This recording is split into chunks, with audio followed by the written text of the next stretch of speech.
Welcome to the Trevor Theismann Show. I know you guys know me from kbandstraining.com, and I will continue to be posting different types of workouts and things like that aside from this show. But this show is going to be things that pique my interest, things that I've mastered, things that I do personally that I've become great at, and I have not found a better way to do things. But if I do, I will make sure to let you know. This video is going to be outlining how I've learned to become a better hydrofoiler, which is my hobby on the side. And if you've got a hobby that you're interested in, make sure you leave a comment to where maybe I'll get into that and analyze how I think that you can do it better. I'm pretty good at the how-to style format, so why don't we just dive right into it? You're probably looking at some footage of my journey of hydrofoiling, and I'll tell you, I've had a really good time with it. It's kind of one of those sports that is very thrilling, a huge adrenaline rush. If you are a junkie, let me tell you, you will not find a rush like you do on hydrofoiling. As soon as you bring the ski out of the water, it's like instant flight. You feel like the Silver Surfer. You're moving around with zero friction. Not like snow skiing or water skiing where you have to work against friction to move you from left to right. This is more body positioning and angling a hydrofoil to move quickly. Now, I'd like to make this video to help young people learn how to do this sport. If I would have learned this when I was a young kid, I would save myself from a lot of injuries.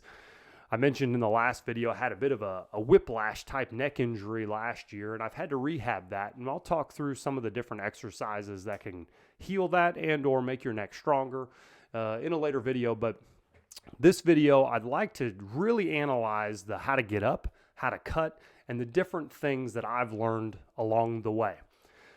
Now, in the video, you're going to see a lot of crashes and a lot of different things that I hope to save you some time. I jumped quickly into driving the boat speed much faster than maybe you needed to. I thought I was very good at water skiing and really enjoyed it, and I did that at about 24 to 26 miles an hour. So the faster that I could get to what I was comfortable with, I was really enjoying that feeling. But let me tell you, the crashes they come along with that boat speed. But if you get down to the basics of it, this type of a sport can be very safe as long as you're going slow enough. Lots of boats struggle to hold a speed under 18 miles an hour, and some even 20 or 21. So utilizing a cruise control can be a big advantage for you in this type of sport. Set the cruise around 16, 17 miles an hour, and when you sit down on the ski for the first time, it's an interesting feeling because everything in life, you learn how to do things with your feet. You learn how to land on your feet when you jump. If you've ever done a flip before, all the timing in your body is utilized to land on your feet. Unfortunately, with this specific modality here or hydrofoiling on a sit down, you have to learn to time everything to where your butt is the driver through the T-bar onto the hydrofoil. It's a very interesting concept, and it takes a long time to feel comfortable sitting down into the wave after a jump, driving or balancing with your center of gravity, not really in the palms or the balls of your feet, more so in your butt and through the rope.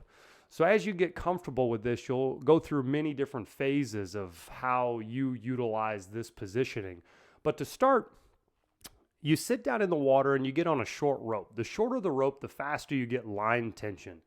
In hydrofoiling, the more line tension you have, the easier it is to control those wings flying through the water. So set your cruise at about 16, 17, or 18 miles an hour, and then put your rope at about 55 to 60 feet. If you're used to skiing, this is an odd transition because you feel very, very close to the boat. But at this position, you'll have line tension that makes the sport all that much easier. When you sit back in the seat, you want to lean back and then have your arms out kind of almost around your knees. But remember, your core must stay tight so that when the boat starts moving, you're going to push the wings forward in front of your center of gravity. If you let your body shift too far forward too quickly, you kind of dunk the nose and you defeat the whole purpose. So you have to keep a really tight core and let your arms sit in front of you while driving the wings forward and keeping your mass behind the T-bar. Now, this seems easy, but unfortunately for an awful lot of new riders, it's very difficult to get this position down. It's very easy to slide forward quickly. Now, my wife, the one way that she did it that was really easy for her was she put her arms way up in the air. They call them ape hangers, way up in the air. And what that allowed her to do is when the ski started being pulled forward, her body shifted slowly as the slack hit her hands, and then it allowed her to get up much easier. Now, that may work for some people. You're going to have to test different methods if you're not getting one of those. So the one would be sitting back on your butt, having your hands down low around your knees, and then when you drive forward, keep your core nice and tight. The other, high hands up in the air. As the ski starts to get more and more tension, you'll slide forward. Now, this position, they call it the taxi. The taxi position helps a whole bunch of riders stay away from any disasters of crashes right away, because the tough thing about hydrofoiling is it's not just a left and right movement. It's left, right, up, and down. So you have to be able to control flight. It's almost as if you're flying a plane. Less foot pressure means the ski goes up. More foot pressure keeps the ski down. So there's so many levers involved in your vertical control that it can be very tricky if you've never felt it.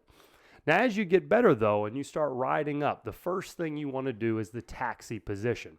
The taxi position means that you put all your levers forward. You lean forward, you let your hands reach out in front of you, and you almost put your chest on your knees in that kind of a format. And what that does is it drives all your levers forward and will keep your ski planing out to where you can actually ride it. The best way to get better at this sport is to be skiing. I know that sounds silly, but I've seen an awful lot of riders that if you can't keep the foil up into the water and you're falling and falling, you never really get to move through the phase of balance, the up and down and the left to right. So learning that taxi position can not only save you later on when you're trying to progress through different elements, but it'll also allow you to be in a lot more control early so that you stay up longer and able to play with those types of things. At any point in time, when you're riding, you can easily move to the taxi position. So if you get up a little bit in the air, drive your chest forward, put your hands out straight, and it's much farther forward than you think. It's not a simple lean forward. You want to drive all the way down, and if you've done anything else in the water, this would be bad advice because you would fly onto your face. But in this particular sport, with the way the ski is designed, the way the hydrofoil operates, when you do this, you will not bottom out. If you're going too slow, it is possible that you'll dunk the ski and you'll kind of just run out of gas and you'll let go of the rope due to the wings of the ski not actually flying anymore. But you're not going to get hurt. So this is your go-to, always moving into the taxi position. Now, as you get up, this is when the magic happens, okay? The first time you catch flight, it is a rather exciting experience. So what you'll do is you'll keep your arms straight. You'll raise that chest up just a little bit. And if that ski starts to respond and give you a little bit of distance in between you and the water, now all the movements shift from a larger chest movement to micro movements. Let me explain. If you raise your chest up, you may have to move it 6 to 8 inches before the ski moves. So your feeling in your body is going to be, this is actually what I'm going to need to do to make this ski move. And that is false. As soon as the ski gets out of the water and only the hydrofoil is what you're riding on, those wings underneath, the movements and the weight shifts are very, very minimal. You can make the ski go down by pressing your toes down. You can make the ski go down by lifting your hands up. You can make the ski go down by moving your chest forward, but all of them are just the smallest of movements. Now, if you raise your hands down too low and you get too excited, you're going the opposite directions. Hands down, chest back, as well as lifting your feet all make the hydrofoil leave the water. If you're going faster, that's why I suggest keeping your boat speeds low. If you're going really fast and you're a new or a beginner to this type of movement, what you're going to do is you're going to start going airborne. Anytime you get over about 21, 22 miles an hour, you're going to start getting air and leave the water all the time with bad form. If you lean up, boom, out of the water. And it's not much fun. It hurts a lot. You know, you get turned on your side, you've got a little bit of that pivot smack. You know, when I was a lot younger, I did a lot of wakeboarding, and one of the reasons why I don't do it an awful lot anymore, kind of a sore right knee, but I've also had whiplash so many times from catching an edge and you get that pivot smack where it just nails your head into the water. This can be very similar if you're going too fast, but unlike wakeboarding, you can go really, really, really slow and prevent a lot of these types of injuries. Now, after you get that taxi position and you work towards flight, you lift your chest up and then you begin to get flight. That's when you're trying to find the sweet spot. This section of riding is going to take you a little while to get used to. You're going to play with going up and down and you'll get too high, and then what do? You go back to the taxi. You reset everything. You get back to the bottom and then you reset with a slight chest lift, find the flight spot, and then we're going to kind of try to find the spot at which you are very balanced. It should be your chest slightly forward, your arms are always straight, and a little bit of foot pressure depending on how shimmed the rear wing is on your rig. Now, as you start progressing and you get flight more often, the one thing to remember is that if you get out of the wake wash, it will be significantly easier. The easiest thing to do when you get up is sit right behind the boat because there's no directional pulls happening whatsoever, right? The boat's going this way, you're following the boat. The problem is if you sit in that wash, you got to remember all those bubbles and all those things going on underneath the water is giving turbulence to your flight. So the faster that you can go in opposite sides of the bubbles, just move over just a little bit to the right or a little bit to the left and find those pockets, the faster you're going to get more consistent with your flight. So I don't recommend sitting in the middle and continually learning how to catch flight there because you're working in not a smooth environment. The more you sit in those bubbles, those are actually what's messing up your flight. It's not your weight positioning. It's not your hands. It's not your feet. It's actually the turbulence in the water. So get in each one of those pockets outside, and you're going to find that it's way easier to find flight. Now, the next challenging thing is going to be cutting. I do not suggest ripping outside the wake and moving left and right.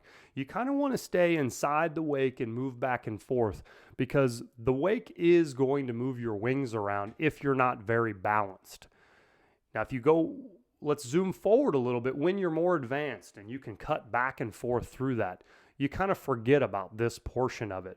You go with so much speed through those turbulent areas that you're able to balance right through them and your body kind of almost takes over once you've gotten flight.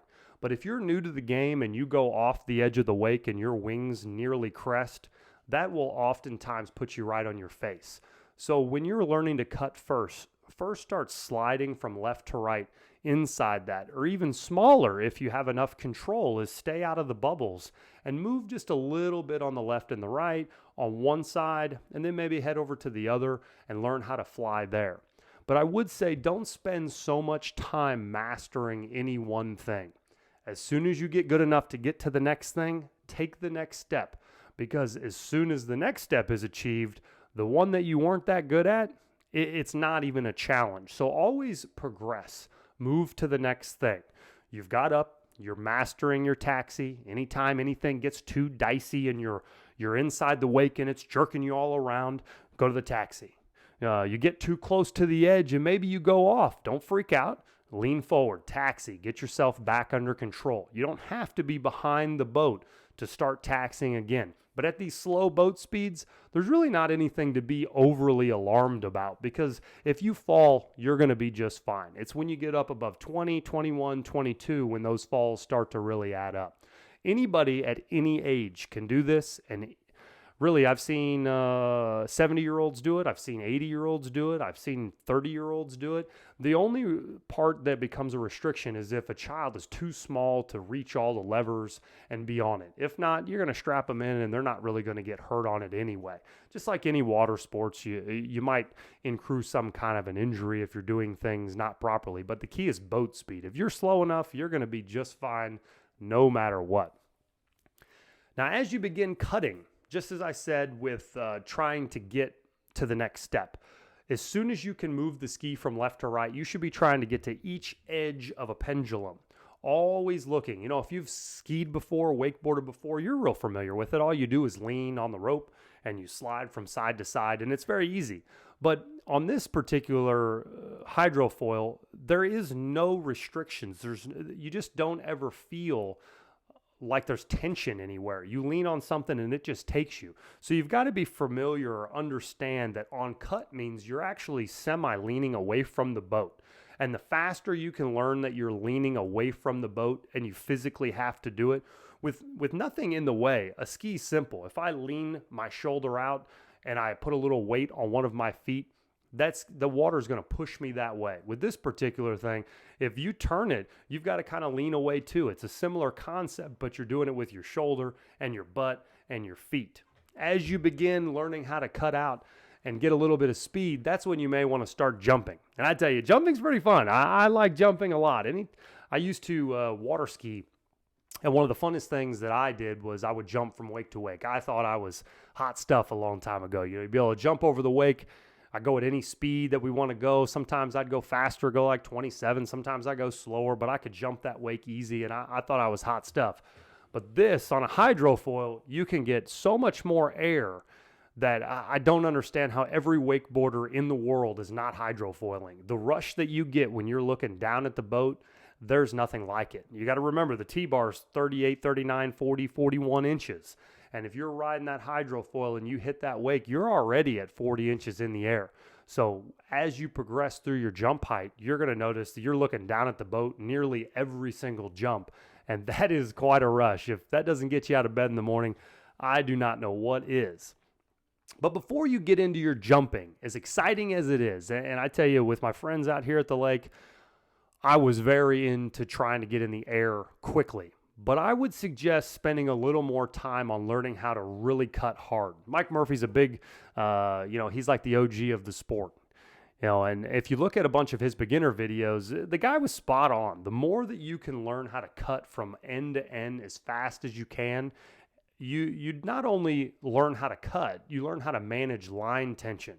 And if you're not used to having a lot of line in your hands, then you're going to get really hurt going in the air. So as you progress, after you get slowly cutting from side to side, before you leave the water, and you'll probably leave the water on your own. You won't mean to, but you will. Before you move on, you should be ripping from side to side as fast as you can. You should be able to plow, move quick, and the boat speed should be increasing as you progress. So where we started at, 16 to 18, as you get a little bit better, you want to take your boat speed up a little bit because a lot of jumping is going to require stability. And stability is in constant line tension. So if you're trying to do a lot of tricks at 20, for beginners, it's kind of difficult to maintain line tension at that very low boat speed. Anytime that you cut and you come off your cut, it's not like a wakeboard where you easily come off the cut because you're plowing through the water with your board. This thing, it has no friction. So if you come off your cut, you lose line really, really quickly because there's nothing pushing you away from the boat near at the same impact through the water as like a wakeboard would. So when you get to these upper level boat speeds, when you're getting to the 22 and to the 23, that's when a lot of your big air can happen. I personally would suggest doing some of your jumps in this area to where you get the feeling of a jump because you can leave the water much easier. And then you may even want to lower your boat speed back down and create the speed. And what I mean by that is, if you're wakeboarding, if you're hydrofoiling, and you cut really, really hard, you've created your own speed. You're not going as fast as the boat anymore. You're going faster. So in this regard, that's going to be the same thing. The trouble is if you're a beginner, it's kind of difficult to get the feeling of cut really, really, really hard, hold the line tension, and then get a good jump and stay on the line. Because a lot of times when you go up, you'll lose the line because you loaded the line. You leave the water, there's no friction pushing you away from the boat, and unless you're consciously leaning into the rope, you have zero rope in your hands, and now all of a sudden you've got a lot of slack, and landing can be very sporadic. You don't know whether or not you're going to land exactly how you had it, and then when the line catches you again, is it going to take you off balance? It's one of those things that I would highly recommend. Do a couple jumps at 20 to 22. Feel it because you can keep your line tension much easier. The boat will take that slack out faster the faster you go. So you cut out into the air. Don't start at the wake. Get on the troughs. Get on the outside.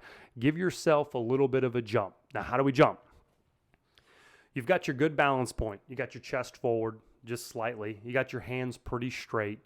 You have a little bit of foot pressure. The key is the same exact concept of when you're driving down the highway and you've got your hand outside the window and you're flying your hand, right? Well, how do you make it go up sharper? You make it go up sharper by being in control of the movement. So if you take the hydrofoil and you make it go down slightly, that means that when you want to go up, it's going to respond and it will do just that. Now, if you just try to pull it up, you'll see that you can't really make it get steep very quick. So if you leave the water and you're just coming out at this angle, that's not really going to give you much air, and it's actually going to be a very difficult landing, because if you come out flat, then as soon as that wing hits again, your momentum is going to be slightly forward in your chest, and then you're going to land nose heavy, and it's most likely going to end in a crash. So when you jump, you want to have your arms pretty straight and you're laying on the line. The line tension is everything. You need to be leaning away from the boat slightly. Bring that T-bar off your cut just a little bit, and then you're going to take it forward by pushing your feet just a smidge, and then you'll pull your knees up, feet up, however you want to interpret that. Pull it up and you'll see that you'll get some air. Now the key is you're jumping on that cut that you've worked on. So when you've done this cut a million times, like we talked about before, skiing back and forth, back and forth, back and forth, you want to jump and stay on that line. If you jump and move directly to the boat, you're going to land with a ton of slack. Now you can do that. I did that for a lot of years, or not a lot of years. I guess I've been doing it for 2 or 3, but I did it up for many, many, many jumps. When you jump, you load the line and you allow it to bring you to the boat. And when you come to the boat, you land with an awful lot of slack. You can land it. You definitely can. If you're balanced and you land properly in the water, that's great. But more often than not, you're going to be very off balance to where when you do a flip, it's just going to end in disaster. So if your goal is flipping, then you got to stick to the fundamentals, and you've got to learn some of these basic principles to take you to that level at that time. So here we go again. I'm going to do an air jump on the right side from the rider's perspective. So what I'm going to do is I'm going to get outside the wake, and I'll be very controlled at this point. And I'm going to go out the same distance every time. I'm not going to go farther, and then I'm going to go shorter, and then I'll go farther. And then you want to take it out to where your timing is just right, because that means that it'll be the same every time you practice it. It's just like shooting a jump shot. Do you think that anybody that just started out could nail a jump shot their first shot? Of course not. They practice. They got a jump shot. But did they start with a fadeaway? No, they started with hundreds and hundreds and hundreds of jump shots to where that fadeaway still had the fundamentals of their jump shot. And when they went for the fadeaway, they could still make that shot at a lower percentage, but then they started getting better at that movement. But the fundamentals from the beginning is what actually allowed that to take place. And I think that you're going to find that with this specific type of thing as well. Hydrofoiling, it's more about timing, and the trick is at a specific spot. It's not a backflip. You're not doing a jump. You're not doing a grab. Every single one of them, you could call it a different trick because it's a different line position from the angle of the boat. It took you longer to get to the cut. Now, if you are really advanced, and as I've progressed, I can do a trick most anywhere. But there's slight micro things that you have to do with the rope. And there's different body positions to make the trick take place in a different area. So when you're starting out, having the idea that you can do a roll, let's do it in a cut timing format. So if you get outside the wake and you lean and you start cutting, and you cut for 1, 2, 3, 4, and then you throw a trick. And then you get back and you go, okay, I'm going to try this again. And then you cut 1, 2, 3, and throw the trick. Completely different feeling in your hands, and it's a completely different sensation. So you've got to really understand that if you want to progress fast, then your trick should be at the same spot every time until you master the movement, and then you'll have a lot more freedom in your ride because you understand the fundamentals of what it took to be in position and on time.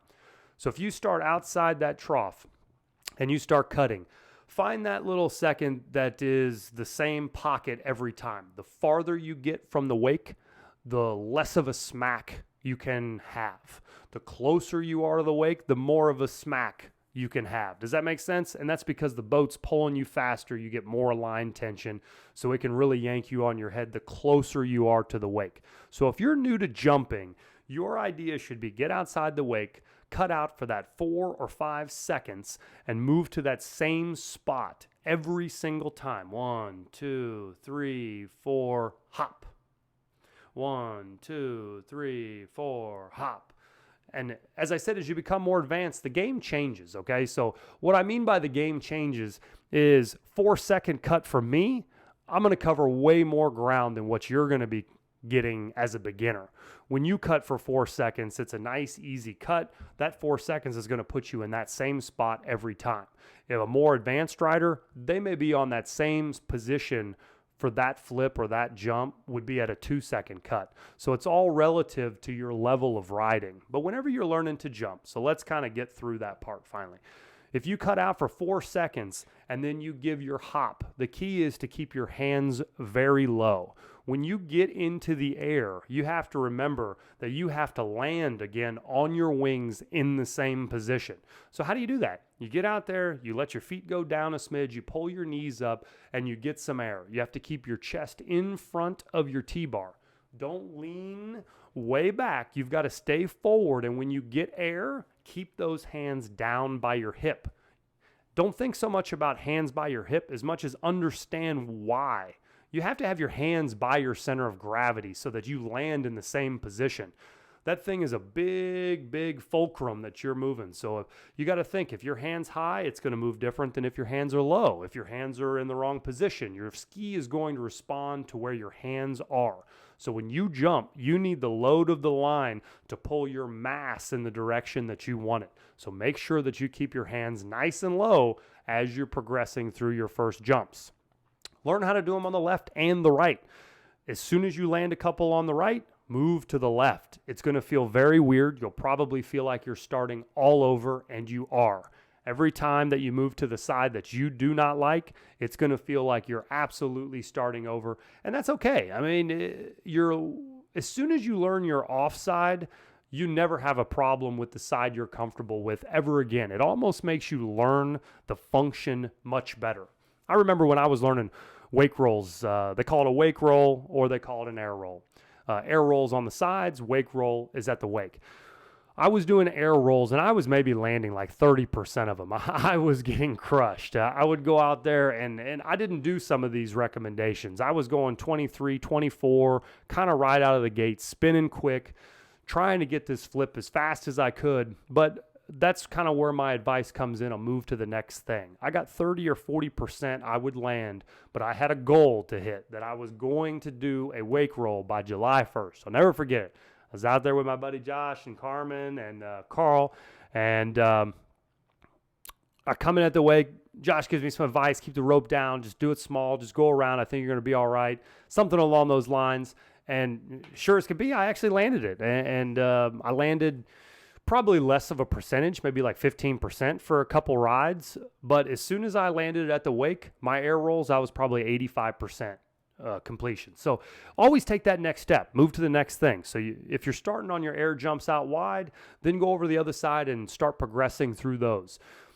After you get comfortable there, then the wake, of course, the monster at the middle of the water, the terrifying, infamous wake that everyone gets so terrified of. And what the crazy thing about hydrofoiling is you can do a trick literally everywhere. So you can do it, and it's different than most sports. What other sport on the water can you honestly do the level of trick at the wake or beside the boat? There's literally nothing. So what happens is you'll get comfortable with these non-dangerous areas out to the side of the boat, and then that wake all of a sudden is scary because you get a ton of line tension coming at the boat, and when you jump, you jump. They count frames in hydrofoiling, so imagine if you're clicking on a video editing software, and every click is a frame. So if you hit the wake, you're going to be between maybe 1 and 4 frames higher than you would be in any air trick. Now, that may not mean a whole lot to you if you've never counted frames, but from like an oh crap setting, when you hit the wake, it is significantly more line tension and terrifying if you go at it like you do in the air. So there's a transition period where you're going to have to move these tricks from your air stuff to the wake that a lot of people struggle with, and it's warranted. It can really smack you if you jump up there and you land on your head. Because just like wakeboarding, when you catch an edge and you land on your head, hydrofoiling can have a similar type of thing if you get off balanced and you hit that wing and really get whacked. At the same time, though, don't think this has to be a dangerous sport. If you're not going over 20, 21 miles an hour, it's very difficult to make the ski leave the water in a painful fashion. If you take a little baby hop, you're not going to get hurt by that because you're moving so slow. But when you get into that 21, 22, 23 range or anything above, some of the big air riders are riding, I've seen 29, 31 miles an hour to go really, really big. And I promise you that'll hurt no matter what you do. When you land in the water, that is not going to feel good. Fastest I've ever been is 26, and the falls are definitely more intense. The speed will hurt. But when you come up and you start learning these wake tricks, you got to start a little slow. I'm a big fan of changing boat speed. So if you are starting to learn your air tricks and you're progressing and now you're maybe 23, 24 miles an hour, you're enjoying yourself, but you want to take the next step. Take your ride at 23, 24, get a little loose, go for about 5-6 minutes, and then slow the boat back down and do your tricks at the wake. So if you're doing a nice little air jump on the right, a little air jump on the left, okay, slow the boat down 2 or 3 miles an hour and cut at it like you want to jump it. And that feeling at the wake is going to feel very similar to what you were doing already at a faster boat speed because it gives you that boost. Like I said, 1 to 3, 1 to 4 frames you're going to get when you hit the wake. So as you start doing those tricks towards the wake, if you slow the boat speed down, the feeling in your hands and what it actually feels like to hit the wake is going to be very similar to a faster boat speed at an air trick. Now, all of this is with all the other rules that we were talking about, being on the line, leaning away from the boat, staying on your cut. All those things take a long time to develop, but as you progress, it's going to make more and more and more sense. The next thing that I would say is let's learn how to flip. Flipping is pretty chaotic. As you've seen in this loop that I've got running for you, I took a lot of tumbles, lots and lots and lots of tumbles. And I don't know that you're really going to get to be the best at anything unless you're willing to play with the devil a little bit, so to speak. The first time you try to flip, listen to the people you're with. I would not recommend doing this unless you're with some flipping people, if you know what I mean. I think one of the reasons why I progressed so much is because I've had so much very good coaching. So when you want to do it, make sure you've got someone on the boat. You can always go to a fly-in, look up hydrofoiling, sit-down fly-ins. There's several of them in the country throughout the year. These people are really awesome. They'll help you get better at about anything. So head out there if you're ready to flip and you've been hydrofoiling and you're at that point. You can get a ton of tips in that atmosphere that's going to help you.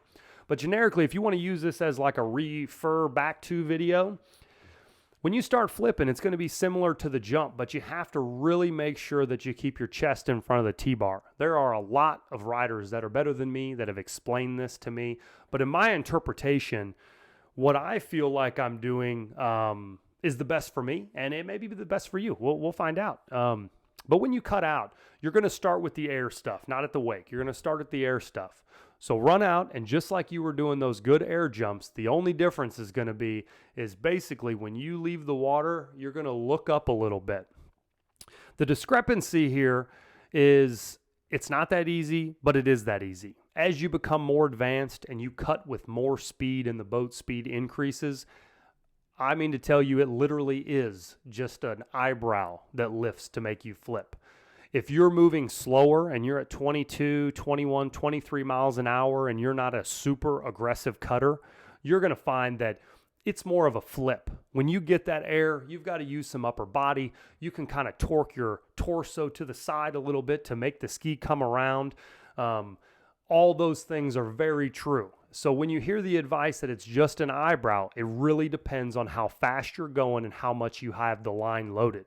There are a lot of riders that can get really big air at 18, 20 miles an hour because they load the line and they race to a certain ski speed. When they get the ski moving super fast, it's going to do the same thing as it was doing when the boat was moving super fast, helping them gain that ski speed. So think about that when you're going out there. If you're not cutting very aggressively and you don't have a ton of line in your hand, and you should know what that means. If you've done the cutting from side to side and trying to race that thing all the way back and forth, then you know what a lot of line is. And if you don't go if you're not going at it with a lot of line, then just know it may require a little bit of upper body to make that flip work. But if you're going very fast and you're good at cutting, then start with just a little head movement. You're going to pop, let the ski come out of the water, and then give a little head movement. You should not be doing the flip before the wings leave the water. I think that's one of the hardest things to feel as a rider right out of the gate, is that when you race out to the side and as soon as that nose starts coming up, you really do feel like the wings are out of the water, and they are definitely not. So when you take your center off the T-bar, here's the ski, here's the T-bar, so now I'm just going to hold the ski. When you take your back past the T-bar, your center of gravity is all wonky when you leave the water. It's going to be kind of almost like a slingshot. You put your mass behind the T-bar is going to chase you as fast as it can. As soon as it has no friction from the water, boom, you spin out really, really, really quick. So to prevent that, you've got to really start feeling when the ski leaves the water. And oftentimes that's just from staying forward. So when you go, you'll get your line tension, you'll give a little foot pressure, you'll bring your knees up, and your chest has to stay forward in front of the T-bar. Boom, you'll get the air, you'll do your flip, you'll give your look, and then this part is a little bit of athleticism.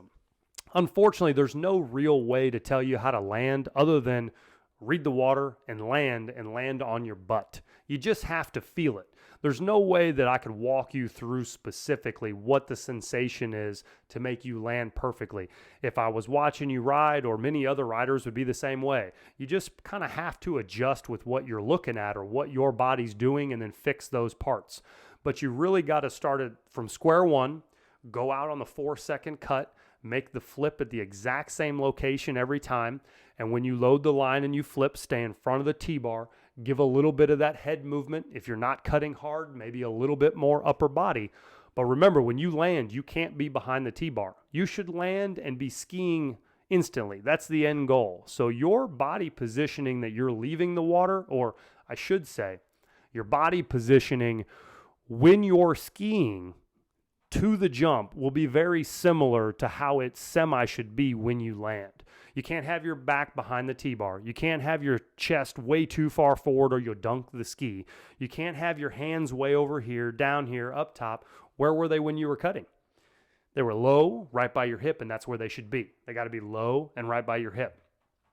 Now, when you get that flip and when you're coming around, the key is to keep your hands low and by your hip. You're definitely going to see a million riders not do exactly that are better than you. And it's because when you start jumping really high in the air, you have to fix things. And you're doing things to keep line tension and keep control of your body. At this point, you will not want to worry about this whatsoever. Your one goal should be to keep your hands low and by your hip, because as soon as you go upside down, you're not really going to know where you're at. It's a crazy thing to go upside down and feel like you've ever felt a flip before, but when you've got this big pendulum behind you swinging around like an anchor, it moves around very quick. And it feels very chaotic the first couple. So when you go and you flip, you keep your hands down by your side and just think about your hands and then land when you see the water. Look for the water. You got to look for the water so your body can just start doing things for you. Similar like jumping off of a bus or something. If you jumped off, do you think that if you weren't staring right at the ground, your body wouldn't know how to land? No, you know how to land on your feet. In this world, you got to land on your butt. So it's going to take you a while to leave the water and then land on your butt. But that's what you have to do. You go, you spin, and you land on the seat, and then you instantly get back into flight. The less line tension that you can lose, the better. So if you notice that if you're watching video of yourself and you're trying to master this, if you notice that when you flip, your whole line lays in the water, it's because you didn't stay on your cut. So if I'm going at a flip, and I flip and then I land and I let my body square to the boat and I lost all my rope. Or I'm almost, here's this pendulum, I'm doing this flip and I'm kind of subconsciously, I'm trying to stay on that. So if you stay on that, you should see your line sit pretty taut through the entire flip. Now, as it flips, when you land, then you're going to catch that flight right away. So as soon as you get good at keeping your tension on your line cut, and then on your flip, it should be the same way. You flip, you hold the line, and this is not that easy to learn. It takes a really long time to feel the sensation of staying on cut. But I have to say that if you know that that's what you're working for, it's going to be far easier than being clueless. You know, if you go up and you do a flip and you land with slack, that doesn't mean it was a good flip. That doesn't mean you're going to land them all. So if you know that line should stay taut the whole time, I feel like this is something that's helped me an awful lot to realize that rope really needs to be tight the entire time. And I wasn't focused on it for a lot of jumps. I mean, I probably for a whole year never even thought about that. I did the flip, I'm looking to land, but control comes with line tension. So you want to stay on that. As I said before, that would be your air tricks. I think in a future video, we'll maybe talk more about moving it to the wake and all those kinds of things. I think we could separate these a bit, but I kind of wanted to get into like big air just a little bit, where I'm at, because over the next summer, I'm hoping that it's going to be in a different place. I think that right now, big air, for anyone that's looking at getting more frames, the one thing that you got to realize is that ski speed is more important than anything. If you're like me, you've probably watched a ton of videos and you love getting advice because you want to progress. And when you're looking at getting more air, it kind of happens at a really early stage. You know, as soon as you get your first jump, you're like, oh man, that guy can jump way higher than me. That girl can jump higher than me. How do I get higher? Well, in my mind, the height is built on all the fundamentals of the line tension. So if you have built that line tension game to where you're always on the line, you're doing your air rolls, you're doing your wake jumps, you can do your wake rolls and keep the line tension, then the real variable is ski speed. So you can speed the boat up to make your ski go faster, but if you don't cut as hard, you completely negate the whole thing. You know, I test boat speed all the time, and I was going, you know, I like to ride 24, 25, and then I kind of, you know, got a wild hair, and I started trying to ride 26 because I thought it would make me go much higher. But what I found is that I was not cutting as hard because I was not used to that speed. So at 26 miles an hour, I wasn't cutting near as hard. Well, when you don't cut near as hard, truly the ski speed itself is going to be just the same as it was if I was going 25 and cutting aggressively, or maybe even slower. So what I was finding is I was actually losing air because I was not cutting near as aggressive. So as you progress through this and you're always wanting to get better, keep your eyes on the prize on what pieces matter. Line tension matters for control. It matters for higher air. Ski speed is required to go higher. And let me give you one example. If I'm doing wake rolls and I cut at X speed, then you may only be able to get a certain height in the air. So in the frame world, I know some of this may not mean a whole lot to a lot of you, but this is how we count things in hydrofoiling to understand how high you are and how you're progressing. So if you come in at a wake and you're at a 41 to 43 frame wake roll, and some of them that aren't so good are 39, and some of them that are as good as you could possibly hit it were 44. Well, you've got to know that if you want to go 48 or 50 or anything in that category, or say you're down 10 frames and you're in the 30s, better pop and a better jump and better hand positions is only going to get you 1, 2, or 3 frames. If you want to get into a next level of air, a next chunk, it's ski speed. All the other things have to remain consistent. You have to be cutting super aggressively to get everything out of the boat speed that you have. You have to be able to maintain line tension so that the line can carry you through the trick. But if you don't cut aggressively and you're not getting that ski to truly go faster, it doesn't matter if you take the boat faster. It doesn't matter if you take the boat slower. If you create the same ski speed, you're going to get X number of height. And it's going to be in that 4-ish frame window of the best pop you possibly could have got, or kind of you made a couple mistakes on that jump. In my mind, I would suggest not focusing on all the little things, because that's what I do. I really focused on all the micro movements in it, and I must not have got high because I did lift my hands a little bit. I didn't get that high because I could have probably got the ski just a little steeper. But really, my cut speed never changed once. So if my cut speed remains the same and I'm dabbling with all these small tweaks that don't really even equate to what I'm truly going for, you're really not getting anywhere. So keep that in mind as you're chasing bigger air, that ski speed is most important. If you're filming yourself and you have the same approach to the wake and or the air roll, and your body literally is not moving any faster, you will not jump higher. I've learned that through skiing many times and trying to get more air. You're basically just shuffling the cards, not really getting to a new place because you're focused on the wrong things. So as you kind of get into this jumping stuff, I think I'll make some more videos on ways I interpret different tricks, ways that I like to kind of help anybody that needs help hydrofoiling that has really worked for me. I've got some other tricks up my sleeve that I'll send your way. But for now, I think that kind of wraps it up. If you got any questions, please leave me a comment. If you would like to know more about topics that we're going to be doing in the future, give me some suggestions. But anyway, this is the Trevor Theismann Show. We'll be hosting this on kbandstraining.com. Let me know if you guys got any questions. Appreciate your time. Bye.